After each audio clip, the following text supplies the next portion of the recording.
પણ આ તો બા છે, ભગવતી છે, પાળિયાદના ઠાકર છે, પાળિયાદના સંતાન છે. એની આગળ પૈસા નો માંગવાના હોય.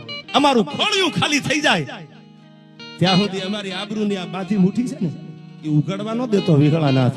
આટલું અમાસના દિવસે માગી લ્યો અને તમારો પરિવારનું રૂવાડું ખાંડું થાય તો બોલવાનું બંધ કરી દો. આઈથી ઈ મારો પાળિયાદનો ઠાકર છે, વિહામણ બાપુ યાર.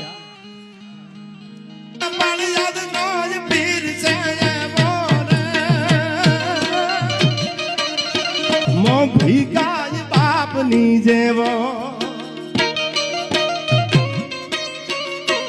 અમાસે કોઈ જોયા વે રે, ઠાકર તારા ગુણ ને ગાવે રે.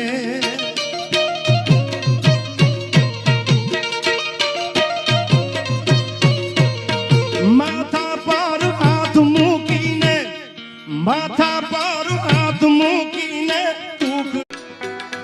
એક વખત હાચા હૃદયના ભાવથી ઠાકરને પ્રાર્થના કરો કે હે બાપ, હે ઠાકર, હે વિહળાનાથ, હવે ઉગારી લેજે. અને તેજી ઉગારવા ન આવે ને તો એ પાળિયાદમાં મારો બાપ બેઠો ન બેઠો થાય.